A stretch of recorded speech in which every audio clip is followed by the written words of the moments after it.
On this episode of the podcast, I have with me Chad Sanderson. He is the head of product responsible for the data platform team.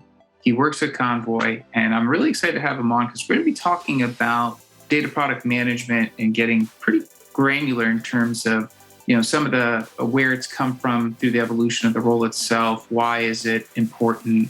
Why you should have the function. Chad's got deep expertise in data product management. I'm super excited to have him on to talk to us. Thanks, Chad. Hey, great to be here. Absolutely. So I always like to start off at the top. Two things. One, if you could tell us what Convoy does, and then as this show is about data product management, but just kind of tell us what you're responsible for as the head of product. Sure. Convoy is a digital freight network. We act as a broker that sits in between a shipper that's trying to move some freight around the country and a carrier, which is usually a business composed of many trucks and truck drivers that are trying to take that freight. And in general, the brokerage industry is really old. It's existed for nearly 100 years or close to 100 years. And there hasn't been a huge amount of innovation done in this space in terms of some of the modern machine learning, artificial intelligence stacks, like these types of things. So that's really the approach that Convoy takes, is it's applying artificial intelligence and machine learning to like intelligent routing and making the operation side of freight a lot more efficient. And then in terms of my own background, what is a head of product for a data platform? My job is to think about the data that Convoy uses as a product, the same way a third-party facing product manager would think about features and scalability and SLAs. We think about that for our data. And so I end up managing pretty much our entire data stack, all the way from ETL to our data warehouse to data discovery, and then experimentation, machine learning, and analytics as well, and all of the third-party tools and internal tools that go along with that. Awesome. I know this topic of data product managers is becoming a growing trend. Lots of organizations are hiring for it. It's still very early. It's still really hard to find someone with the deep background expertise. And I definitely know that our clients have struggled at times because some of it is based on needs defined by the data team and then driving the need for somebody to come in at the product level. I guess you kind of talked about at a high level what it is, and maybe just to help everyone when we're talking about data product management, maybe we can actually just look at what traditional product management is and just kind of help everyone understand what the difference between the two is and what some of the similarity overlap would be. So in general, when we're thinking about product management, the sort of a typical refrain is that a product manager is the CEO of a product. And that includes coming up with the high-level vision, the strategy, how the product is going to develop in the future, what customer segments we're going to go after. And then they're also responsible for aligning the team to that vision. And in general, a product manager has this position of leadership without authority. So they're not able to go and tell an engineer what to do, or tell a data scientist what to do, or tell a designer what to do. Their goal is to sort of use really strong communication skills and really strong leadership skills to get everybody on the same page and working towards a single unified goal. The other big part of product management is making sure that they have the resources required to make these investments. And that involves selling to stakeholders, talking to your C-level executives, talking to the other parts of the business where you need buy-in for a particular feature or service, and getting the acknowledgement from those various teams. And like, this is an effort that's worthy of investing in. So that's sort of product management in general. I would say data product management follows a very similar archetype, except in most startups and developing companies, a product manager is mainly going to be doing net new, pretty innovative things. Like, you're exploring an area that doesn't really have, it's not a path that's been walked very much. Infrastructure and data in particular is not like that. Almost every company in the world at scale has a pretty robust data architecture and a philosophy on that data architecture. So in the beginning, a lot of it's just going to be figuring out what are other teams doing? What are the big data problems that we're trying to solve? Where are our internal data consumers getting blocked, whether it's analysis or a machine learning pipeline or experimentation? And what is the framework that we should take, either for buying something or building something and then going out and acquiring those either SaaS tools or resources to build something internally? So I would say those are the really big differences. A third party facing product manager, they're going to be doing things that are a lot more related to innovation and feature development. They don't really have the opportunity to go out and buy something off the market that solves a major problem. But a data product manager really does, and they need to be able to sort of keep up with the data industry in a way that most other PMs don't. I guess if your company has a VP of data and they don't have a data product manager, that person might wear multiple different hats and might be wearing some of this, the data product management hats. If you're in that situation, I guess when you're looking at it from, needing to bring on a data product manager, when would you kind of look at that situation and go, you know what, we have a VP of data and we need to add this person who come in and lead the product manager from the data perspective? Yeah, I think that in general, the point in time where some VP of data or maybe chief data officer or something like that really needs to invest in a data PM is where you have an engineering team or a data engineering team that's been assigned to go and solve a problem. And they're really struggling with a solution, meaning there's a lot of non-clear solutions to challenging problems that need to be addressed. So, for example, if someone says, hey, we have a group of analysts, and that analyst needs to be able to create dashboards and reports for our operations team.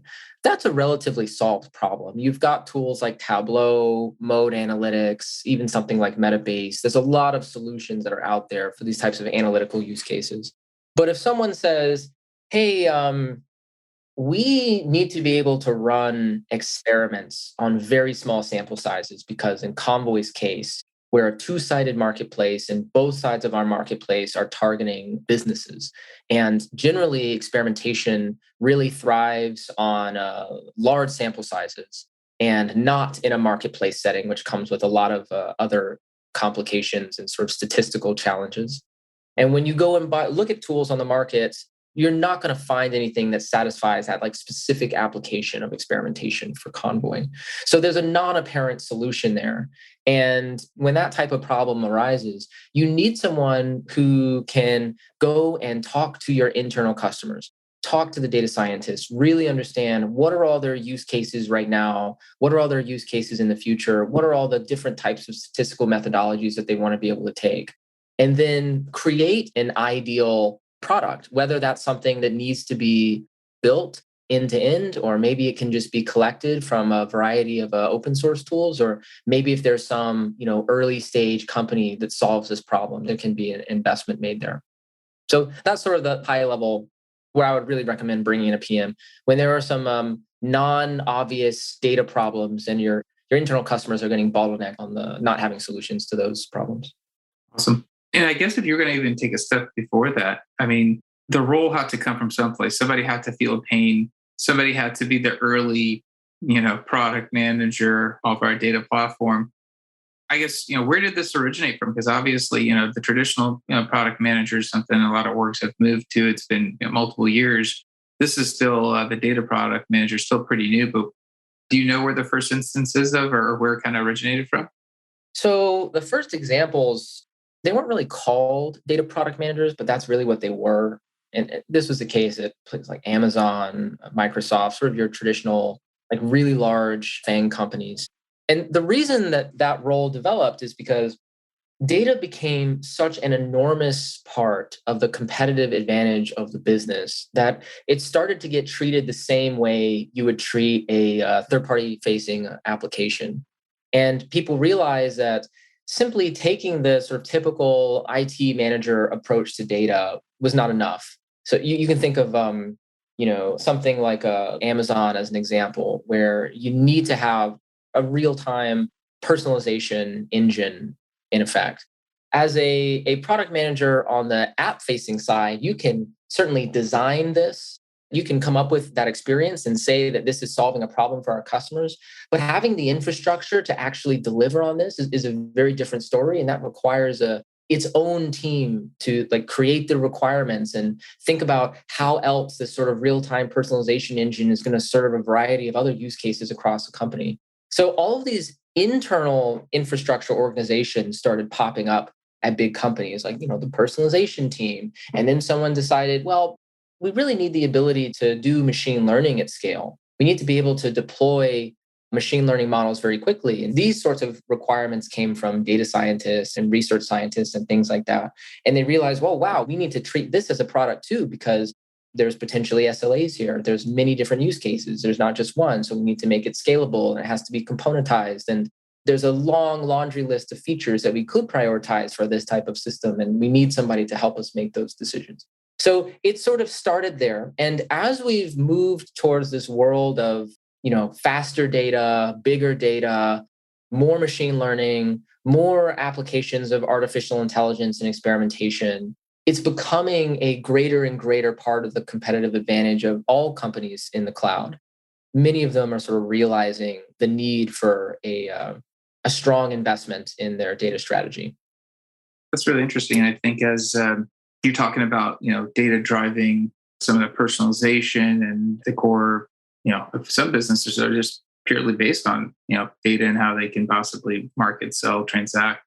When it comes to the actual, productization of the data, when data, might be a revenue generation opportunity, I guess, how does the role of the data PM change, or if it changes at all?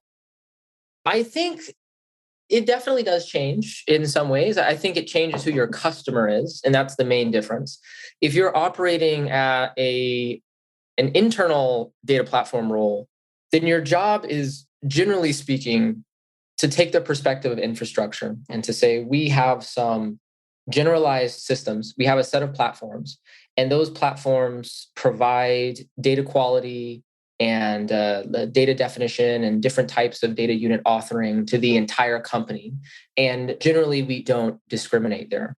But if you're providing data as a service to an external facing organization, or you're in a B2C environment where you're providing data as a service, then you're going to be taking less of the data platform approach, less of the infrastructure approach, and more of like a traditional product management approach where your customer is this third party that's outside the organization. And you're probably going to be working with the infrastructure data platform team quite a bit on latency and machine learning. And you'll have to make decisions like, should we just provide a copy of our internal data, or should we build something entirely separate that's really, really fast, super low latency? Maybe it's just a segment of all the data we have internally, and we have our own sort of security system there. So there's a bunch of different trade-offs that someone who's exposing third-party data to a customer is going to have to make that's different from someone managing an internal data platform. Awesome. Yeah, I guess, when you're talking about measuring impact, obviously, if you're productizing data, that sounds like it's a completely different function. Obviously, managing the internal data platform is a separate function. When you're looking at ways to measure impact of this role of a data product manager, more along the lines of the internal platform that we've been talking about, what are some of those things? I think that every data platform team goes through a pretty similar measurement experience or journey, I guess, where you sort of start off needing to measure something, and measuring anything is good when you're first starting because it is very challenging to measure in the world of data. So things like output-based metrics are quite valuable. If you own an analytics tool, you might want to say the number of dashboards created, the number of queries that get run. If you might have a data quality metric and you're looking at the number of errors or the number of times that a pipeline breaks in any particular month, and we want to make sure that we're reducing those. You could also measure the efficiency of your own team is another example. So if you have a big data engineering team and that data engineering team is critical to pipeline development for the rest of the organization, then you could reasonably say that the less time that team spends on one-off service tickets is better for the organization because they're building out pipelines for the rest of the company. So that's usually the place where people start, sort of volume-based metrics like that.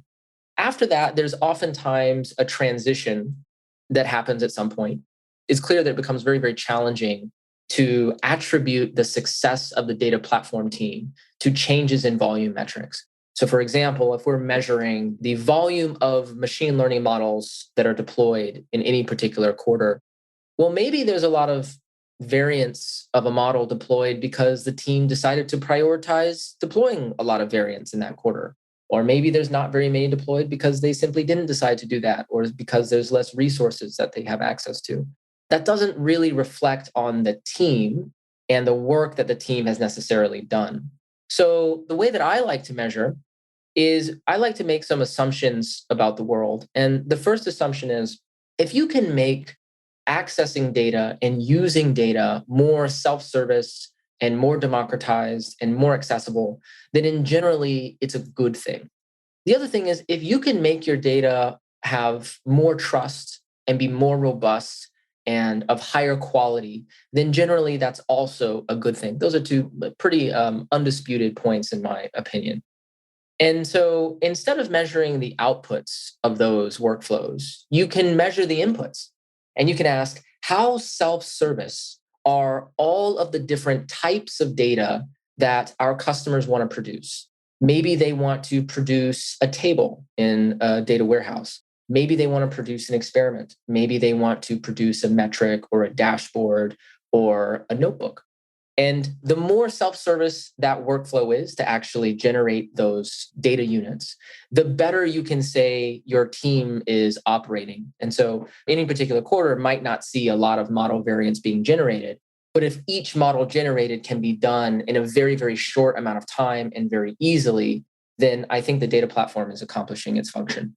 Interesting. And I guess, obviously lots of moving parts with the role, because as you mentioned, you have a data platform team that you're potentially matrix with.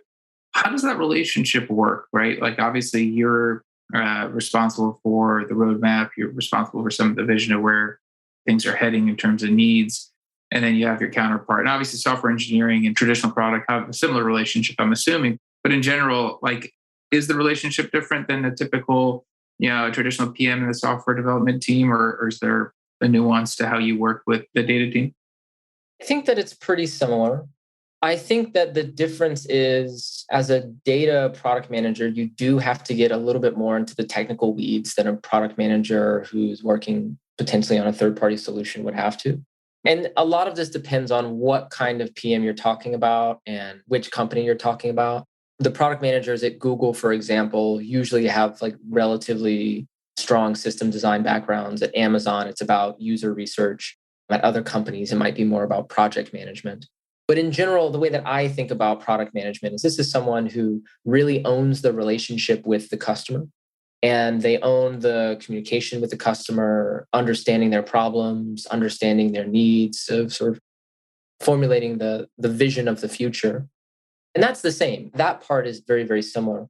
But I find in the data product world, the PM also has to be a little specific. They have to be a little opinionated on the technical route that an engineer actually takes. You can't just say, okay, well, I want to go completely hands off here and let the the engineering architecture happen in a different room and in a different conversation, because that can have huge impacts on your product strategy down the line. Maybe you decide that we're building out a metric service, and that metric service is to author a metric in SQL and save it and store it to a central location. And we're building that service, we're integrating it really, really tightly to our experimentation system. Well, what that might mean is later on down the line, we're not going to be able to easily use the output of that metric platform and other tools that could consume metrics.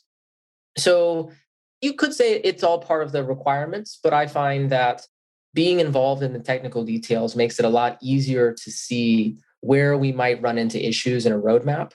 You're thinking so many steps ahead, and there's so many different variables that I think having like a strong technical grasp, and that's not just for the sake of doing architecture, but also you're talking to very technical customers as well. You're talking to data scientists and engineers who are usually very, very experienced, and they've worked with data for a long time. So if you don't have some fundamental understanding of what they're talking about, it's going to be really hard to build the right solutions. Awesome.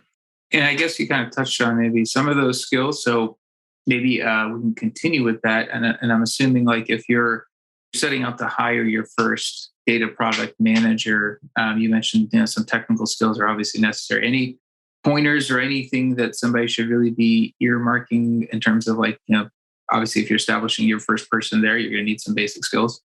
I would say the ability to speak the engineering and data science language is very important. I don't think it's necessary to have like a strong computer science background necessarily. It's not necessary to be a developer, to be a data scientist, even though it definitely does help and have its benefits. But if someone can sit down in a room with an engineer or a data scientist and really talk about the entire development workflow, even on an abstract level, how does Docker work? Why would somebody use a command line interface versus a config oriented solution, or like when would a UI be useful? Those are the types of conversations that I think can really reveal how effective someone is going to be at this role. That's just from a knowledge perspective. From an experience perspective, I think having some background in scaling products is really important, because that's really the one of the main jobs that a data platform PM is going to have. Usually you're going to start with one or two really invested customers whenever you're building something new or bringing an open source platform, or buying a product. And from there, you're going to have to figure out how to get everybody else to use this product and this platform. And sometimes there's not a particularly clear way of doing that. Data scientists and engineers often have relatively mature workflows that they've built for themselves to solve this problem to the best of their ability on their own. As a data platform PM, you're going to have to interject yourself and say, no, no, no, you should onboard to my workflow. And you might think, well, why don't we just create a mandate for that? Why don't we just come in top down and say everyone should migrate? Well, there's a cost to these types of things. There is a cost to migration. And you're going to have to justify why the cost of a migration to any particular data scientist or developer is going to be worth it. And in many cases, it is not actually always worth it. You might build an internal product that solves a piece of a problem and solves it really, really well for some people, but doesn't solve it that well for other people. Maybe you just have some aspects of the business that are way more mature. And if they adopted your platform, they would actually be going backwards on their use cases. There would be fewer things that they would be able to do instead of more things. And so in some cases, it just doesn't really make sense to onboard everybody. So having that really strong skill about scaling and thinking about adoption across the entire company, and not just sort of rapidly turning out new features and seeing if they're making money and then moving on to the next feature. I think that that's really important. The other thing I think is really incredibly important is the ability to drive cross-organizational alignment. So even though a lot of PMs need this ability, like if you're going to invest in something innovative or request a lot of headcount for a big project, you have to be able to go talk to security and talk to the engineering team and talk to the CTO and talk to design and sort of drive alignment that way. But with data products in particular, it's really, really important because your product sort of fundamentally impacts everyone in the organization. And it's not enough to just work on things in a little silo by yourself and say, hey, we've built this amazing stuff. Like you have to build a philosophy around why it's important to engage with the data tools in the same way that you've crafted your vision. If you think streaming is really critical to the company and it's going to unlock all these other use cases, the engineering leaders need to be thinking in terms of streaming when they're building out their next set of products.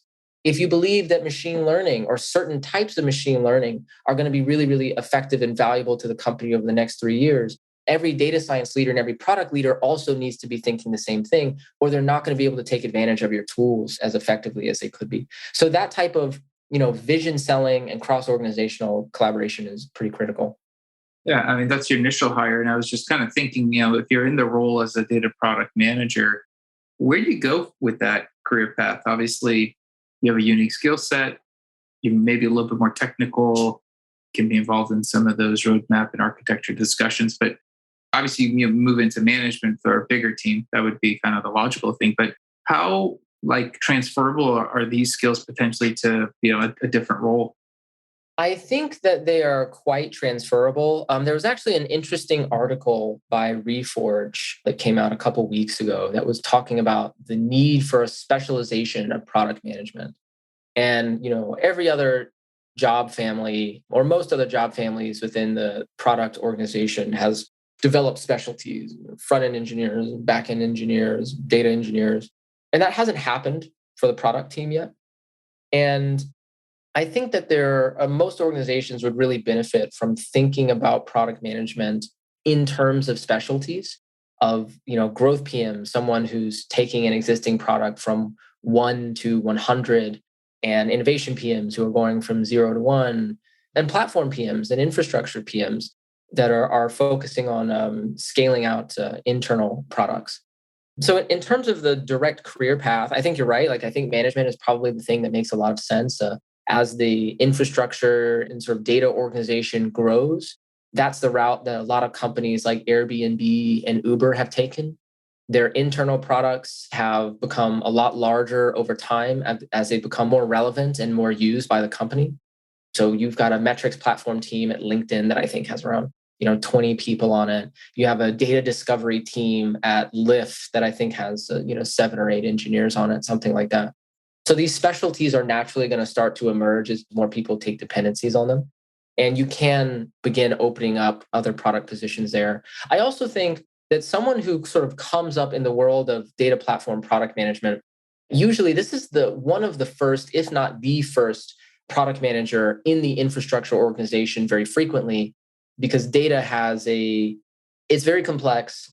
It has many different potential internal solutions that often map to some sort of unique business proposition. Convoy is going to have some tools internally that nobody else is going to have because we are a digital freight brokerage and we need to be able to work with digital freight brokerage data. So being one of the first platform PMs on the infrastructure side is really valuable. It's definitely possible for this person to expand to other areas of infrastructure, like the developer experience team or the security team or the platform experience team or routing and messaging, right? So these are also all growth vectors. And of course, someone could also take the route to, VP of data or something like that as well. Interesting. A lot of awesome pointers. If you were to maybe look at the flip side, and you're interested in getting into this role, and things that you might not be aware of because it might be a new type of role to you, and anything that you've experienced that you're like, I wish I knew this before I had made that mistake. I think one of the big mistakes that I made when I first started getting into the data PM role was thinking a little bit too siloed about what I was asked to build. So I initially came into Convoy as an experimentation product manager, and my job was to build out Convoy's experimentation infrastructure and allow them to run a lot of experiments at scale.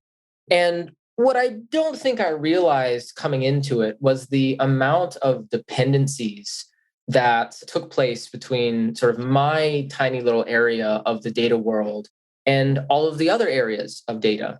If you're building out an experimentation platform, you need the ability to use metrics. You need the ability to use dimensions so people can conduct analysis and do slice and dice on the experiment outcomes. You probably need some integration with a dashboarding tool so that people can visualize those results and they don't have to do everything in SQL.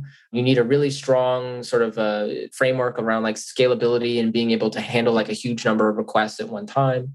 And then there's all the upstream stuff as well. Like, well, how is this going to work with streaming? And should we be alerting when experiments go wrong? And you start to realize all the connectivity between the different parts of the data platform. So I think thinking about your product in a siloed way can really sort of damage the long-term growth and scalability of a platform team.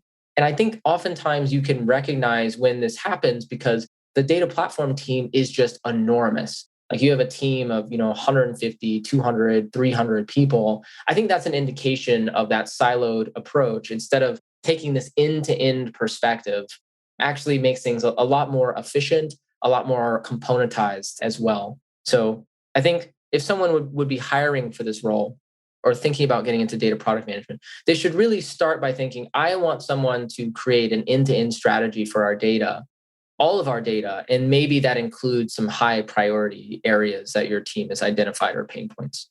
Awesome. I guess maybe another question just to follow up with on that is, if you're somebody maybe trying to get into this role, right? And I don't know how junior you can be to get into this role. Maybe you need some work experience before you transition. obviously you were brought in for a different role in the first place at Convoy. Like, any advice for somebody who's like, hey, this is, I love data. I love being down the product management path is right. Like, is this something that somebody with minimal experience can get into? Should it be somebody that has gone into, some other roles before they make the transition? I would definitely recommend it being someone that has at least a few years of product management experience. And the reason I say that is the most critical part of this role, just like any other product role, is talking to your customers. And that is a skill set. Being able to ask the right questions in a really, really complex space is extremely important. And having the right mental model for leading an engineering team is also a skill set.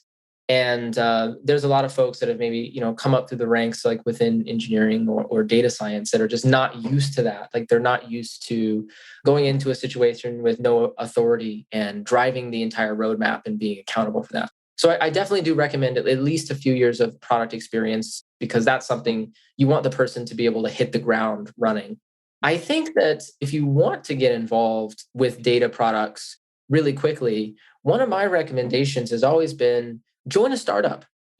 There's such a product management need at so many really, really good data startups that are coming out these days. There's a ton of them. And most of them, I would say, need product managers, and they need good product managers. And as you're sort of building out this skill of like understanding how to sell a data product, understanding how to work with data products, and you're talking to data science customers, like you're really going to build up all the skills that you need to potentially operate a platform and a very large team, if that's something that you would like to do. That's a really great route. And it's definitely something I recommend everyone thinking about as an option. The other option is if you're a third party facing product manager, oftentimes I find that people look at the internal product management role as kind of like a second class citizen. They think, oh, okay, well, there's internal PM roles, but I'm probably not going to get promoted. It doesn't really matter how well I do, because I'm not going to have the impact or the ROI impact that I could have, working on a product that makes $10 million or $100 million or something like that.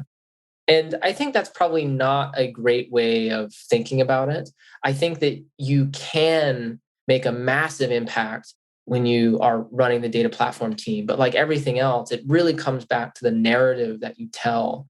In my experience, it has actually been pretty easy to get resourcing and alignment from leadership if you tell really good stories about the value of data and how data can be used and why you should think about data the same way you think about any other third-party product. And so that might be a great challenge. If you're a product manager right now, or you're someone who's a data scientist or a data engineer, that's getting into product management for the first time, you might want to request transferring to an internal team. A lot of companies are hiring for these roles, even if it's not always a data PM role. And it's really hard to get people for internal PM roles just because nobody wants them. So, I would potentially think about a transfer. And there's lots of different types of internal tools outside of data products. There might be CRM systems, or like I said, there might be security or developer experience. And it's pretty easy to then leverage that internal experience into a data PM role as well. Awesome, man. I think the role's really new, and I think you've brought up some great points in terms of if you have a team and how to think about adding the role, getting into it from scratch, and trying to build up your career as a data product manager. I'm sure people are going to have questions. What's the best way to get a hold of you? Is LinkedIn a good avenue to touch base if somebody wants to kind of continue the discussion with you? Absolutely. People are 100% free to, and I encourage anybody to contact me on LinkedIn. And it's just Chad Sanderson. And I believe my actual LinkedIn URL, if anyone wants it, is just LinkedIn/Chad-Sanderson.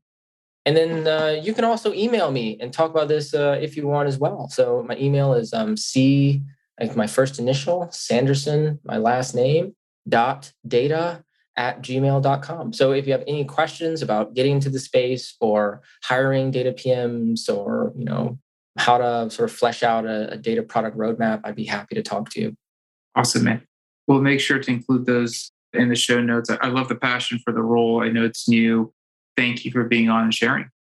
Thank you. It's been a blast talking to you. Absolutely. Appreciate it. That's it for this episode. we'll be back again, different guest, different topic. Until then, I always ask for two things. One, if the podcast is useful, share it. That's how it's been growing. So thank you for those that do share it. And secondly, if you do want me to find a particular topic to speak to, reach out on LinkedIn. Let me know. I'll do my best to find somebody to speak to a topic you're requesting. Until then, I'll talk to you guys. Bye.